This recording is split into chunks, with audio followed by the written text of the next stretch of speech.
I think a variety of different things about entrepreneurship, and it's not only related to the business. A lot of it is related to the self. And what does that look like in the context of navigating the world outside of business? Like, there's so many different things that I have in my mind. So don't be surprised in future episodes that I talk about pop culture and current events and why certain things are incentivizing for me to analyze from a branding, marketing, comms, operations perspective, or maybe just like an overall general interest. Don't be surprised if I begin to share my latest aha moments as an entrepreneur, whether it be strictly business related or in relation to myself and just being a human being. Don't be surprised if, and I've always wanted to do this, don't be surprised if I start doing on the mic consulting where I see a question and I answer it. Don't be surprised if that question comes from y'all and I answer it on the mic. Yeah, it's time to have fun. The more entertaining this is to watch, the more this becomes a podcast that is more than just about building a brand. Like, it's really pulling back the layers of what a brand, a business is, and what that takes. Hey, I'm Brianna Regine, an award-winning brand growth strategist for entrepreneurs and decision makers who feel stuck and are ready to get strategic about reaching their next level. But let's be clear. In this podcast, we ditch the highlight reel and get into the raw, real stories of what it takes to build a brand from the people making it happen. No more perfect perceptions of success, no more unrealistic expectations, no more feeling powerless. This is your go-to space for the real deal Holyfield about business growth, full of obstacles, funny stories, real talk, self-reflections, hot takes on current events, and must-have tips. If you've got a fresh idea brewing, you're a sucker for new strategies and insights, or you need to be reminded of how freaking dope you are, this podcast is for you. Let's get into it. Hey y'all, welcome back to another episode of the Brand Unveiled podcast. As you can see, at least I hope you can see, I upgraded the quality just a little bit. Let me tell you a little bit about what it is that I mean here. I have 3 different lights on me. I have some background stuff so it's not bland back there, and really it's all just an alignment of what this episode is going to be about today, which is what I've learned from getting back into podcasting in the past almost 3 months. We're in March of 2025 right now. Prior to getting back into podcasting, I was kind of off the marketing grid, off the podcasting grid for about a year, okay? Because I was trying to figure out, what do I want, marketing, branding, just the presentation of everything related not only to Brianna Regine Visionary Consulting to look like, but Brianna Regine to look like. And it's this elevated look, but it's also an elevated mindset of doing the best with what you got.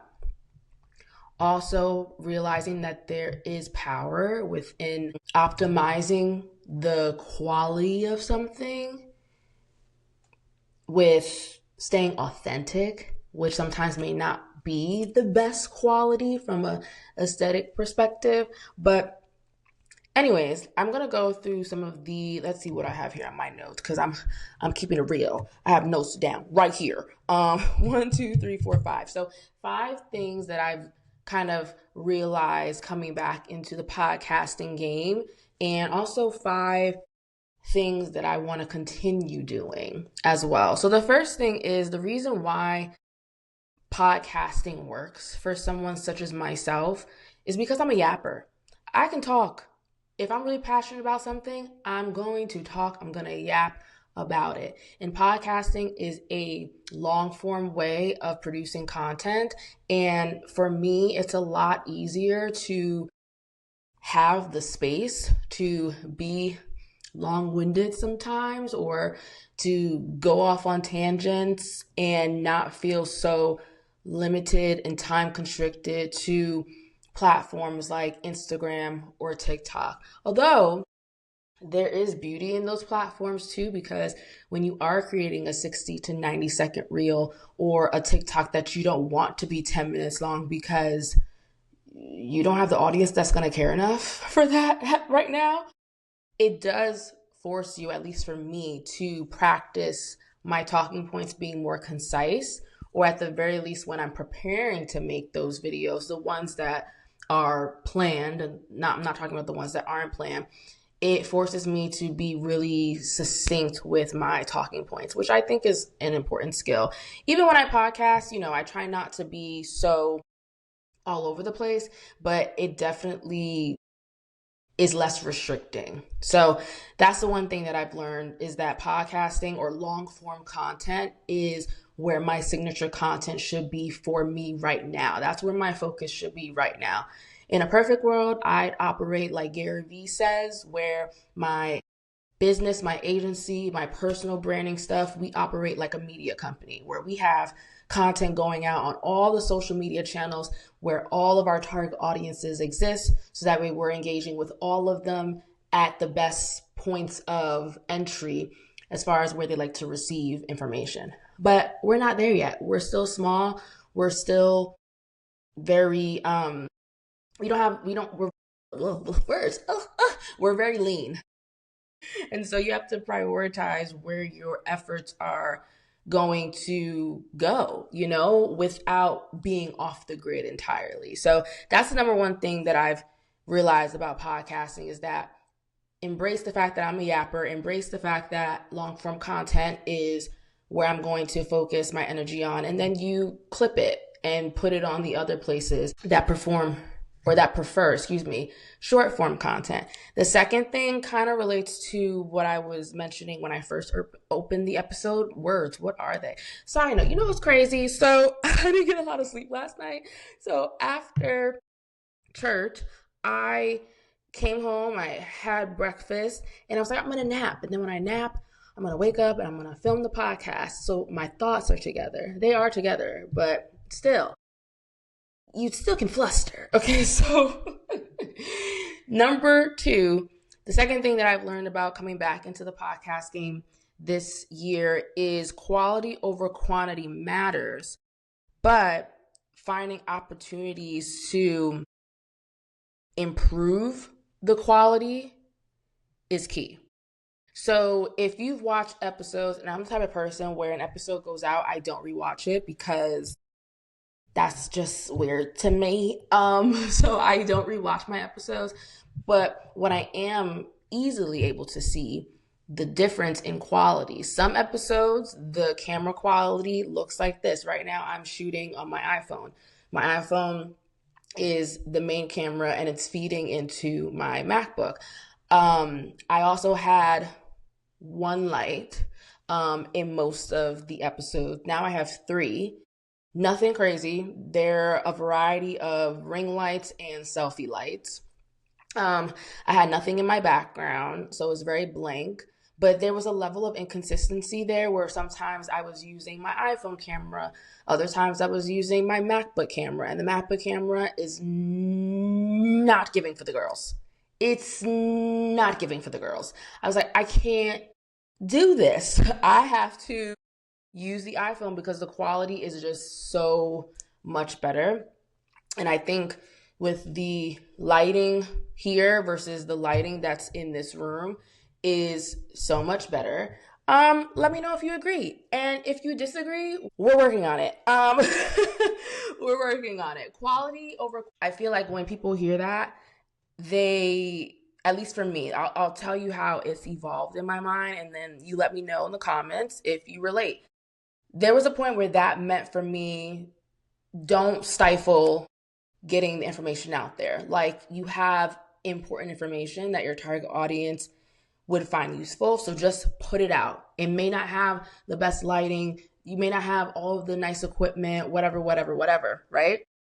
I still do think that that is true, but because of 2025 and the year that we're in, it's a level of elevation. Like, I still believe that, but you can still take the time to play around with the lighting that you do have readily accessible to you. Play around with the camera that you do have readily accessible to you to at least not get complacent in how you're presenting yourself and your brand. You know what I mean? So the quality, the standard of quality is only going to continue to bump up. At least that's my goal. And I would advise that be the same for you too. Because at the end of the day, marketing, branding, comms, it's all about perception. And as much as that can be annoying, it's a fact. So you have to play the game in order to win. And part of that is elevating your quality or the standard of your quality when it makes the most sense. The third thing I learned about podcasting in 2025 and sort of what it's like getting back into the whole shebang is batching content. I know that this may seem like a no-brainer because it's something that it works. It's something that has worked for me in the past. It's something that I've advised my clients to do. But when you are in your business instead of working on your business, in addition to life and wanting to live and relax and needing to rest because that is productive, you can fall behind. So admittedly, I've fallen behind on the weekly podcast episode uploading, not by a ton. We really start to fall behind like end of February, which is not terrible. And I've made a note to catch up. I want to make sure I end this year with, 52 podcast episodes, because there's 52 weeks in a year, essentially. But batching content can help with that. And so in the context of figuring out what the quality, the standard of quality looks like for this podcast, when it comes to also there's particularly my last point, but just I'll get to that in a second. See how my mind just it's like little Kim. When it comes to streamlining the whole podcast production, and figuring out how to churn it out and make it happen faster, like those are all things that come with trials that you have to figure out what works, which can prevent the batching to occur, but this setup and sort of where I am now and the whole assessment of how the podcast has been going, I feel confident that I'll be able to resume back to batching because of the processes and the systems that we've been putting in place to make the churning out process a lot smoother and easier and therefore quicker. Which brings me to my fourth point, AI. Oh, AI is great. And not only AI, let me tell you the ways that I've used AI for podcasting because I think it's better to use actual examples. So I podcast on a platform called Riverside, okay? It's a great tool. The benefit of having tools like Riverside or any tool is 9 times out of 10, if it is an innovative platform that is catered to really best serving their audience, they are going to stay updated with the times. It's your job to exhaust and learn that platform as best as you can, because when you do that, you'll discover probably that it can save you a lot of time. So before we learned Riverside, and again, we're only at the beginning of March, okay? Before we learned Riverside, like really, really learned it, maybe a few weeks ago. And by we, I mean me. I was using AI to fix up my talking points. Like I would manually write down what I wanted to talk about, the sub bullet points, the call to action, all that good stuff. And I'd put it in AI to make it more concise and to make it more punchy and to also see if it made sense, like if there was a flow. Then during the editing process, and to be fair, this is when I took over editing, because before I had my awesome executive assistant assist me with that. But Riverside was completely new to her. I've been using Riverside for, I would say, I didn't podcast last year as much, but the year before that, I think I was using Riverside. So I've been using the platform for about 1.5 years, 2 years. She never used it. So It wasn't until I got back into the editing process where I'm like, wait, what's this magic clip feature? What's that? What's this AI feature? What's this feature that creates the like thumbnails for you, right? So I started playing around with it and I'm like, EA girl, did you know that Riverside actually can compute our promo clips for us based off of either we tell them keywords that we want them to pull from the episode, or they can just do it themselves. And it can be 30 seconds, 90 seconds, longer than that. It'll pull different variations of it and you can make further edits. But for the most part, they tend to be pretty good. It also has a magic AI feature where it edits like the full episode for you. And then what we did notice before these editing stuff, and she definitely pointed this out to me, which was very helpful, was it also automatically generates talking notes and keywords and talking notes, keywords, and within the talking notes, it has like takeaways from the episode. It has like a mini summary, and we were using that to make it more in alignment with the brand voice in Chat GPT. So AI is super helpful. The things that would take long, like producing a promo clip, editing the long form version of the video, the talking notes, the description, like AI helps with all of that, which leaning on that makes the output of the podcast episodes easier because you don't have to put as much brain power into it. It also is sort of like a cross T's dot I's for me to see what AI pulls from the episode because it gives me an idea of how you guys are going to perceive the episode and if it really is going to land. So AI is great. Highly recommend, use it, learn the platforms that you invest in, see what tools they have readily available to you that can cut the processing time for whatever output you're trying to generate. And then the last thing I learned about podcasting in 2025 is keep it fun. When I first conceptualized this podcast, maybe year 3 or 4 in my business, if I'm being quite honest with you, I knew that I always wanted it to be raw and uncut. But the definitions of that, I feel like, have evolved or not really landed where I've wanted it to land because of how I was showing up in my business. And the more I've been in business, the more unapologetically authentic I've become, which has made running the business more fun because I'm not necessarily having to hold back as much for the fear of not getting the client or not being a business that's advocated for or not being taken seriously. And also too, and probably more importantly, is realizing which rules I want to follow and I want to create and ones I want to break as an entrepreneur. Because I came from a little bit of everything, if I'm being quite honest with you, when it comes to different work environments, corporate, retail, side jobs, startups, nonprofits, like agencies.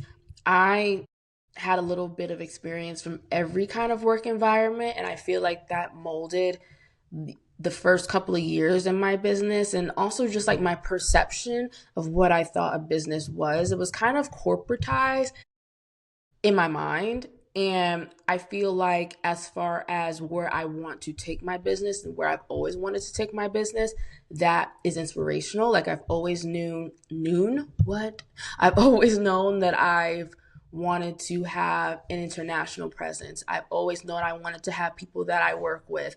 I've always known that I wanted to give opportunity to others. Like I always known that I wanted to take this as big as I possibly could.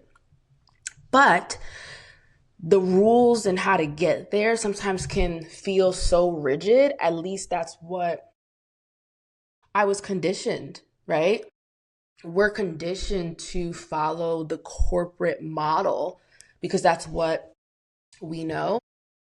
And I think that also shows up in how we show up as an entrepreneur. And it can get boring, it can get stifling, it could get rigid. And I think with the many iterations of this podcast, the one that I've had the recent like aha moment about is it's not as fun as I want it to be. And so I'm really excited to make it more fun, especially these solo episodes. Like, guys, I'm talking to myself. So I'm talking to myself. I have a lot of personality and it needs to be fun. It needs to be funny. It needs to be on the wavelength of what others see when they are around me. And when you really get to know me, it needs to be that extension of where I am right now as an entrepreneur, as a woman, as a Black woman, you know, as a friend, niece, sister. Like where I am right now is I am funny, I'm empathetic, I'm compassionate. I have a lot of questions about certain things. I'm curious. I think a variety of different things about entrepreneurship. And it's not only related to the business, a lot of it is related to the self. And what does that look like in the context of navigating the world outside of business? Like there's so many different things that I have in my mind. So I guess to say that, don't be surprised with in future episodes, looking at my notes here, that I talk about pop culture and current events and why certain things are incentivizing for me to analyze from a branding, marketing, comms, operations perspective, or maybe just like an overall general interest. Don't be surprised if I begin to share my latest aha moments as an entrepreneur, whether it be strictly business related or in relation to myself and just being a human being. Don't be surprised if I've always wanted to do this. Don't be surprised if I start doing on the mic consulting where I see a question and I answer it. Don't be surprised if that question comes from y'all and I answer it on the mic. Yeah, it's time to have fun because the more fun I have, the more entertaining this is to watch, the more this becomes a podcast that is more than just about building a brand. Like it's really pulling back the layers of what a brand, a business is and what that takes. And it takes more than just following whatever rules you want to follow. It's breaking them too in all of the ways. And so I'm really excited for future episodes and what's to come. I am thrilled, actually. And I can't wait for you guys to continue to listen in. It's going to be good. I'm pumped, truly. So make sure that you guys like, comment, share, and subscribe. And in the comments, if you have embarked on something this year so far, right? Maybe it's your own podcast. Maybe it's you running a business. Maybe it's you trying a new hobby so that way you can feel more level-headed when it comes to your entrepreneurship journey. Whatever it may be, what are some things that you've noticed getting back into it all? What's one thing? Share it in the comments. Let me know. I love to respond to you guys. And I'll see you guys next week. I've been saying next week. Typically, I want to get back to on Tuesdays, but let me batch. But every week I got you. Okay? So clock that. Thank you guys so much for tuning into an episode of The Brand Unveiled, and share this with someone who you think will resonate with it. And I'll see you guys next time.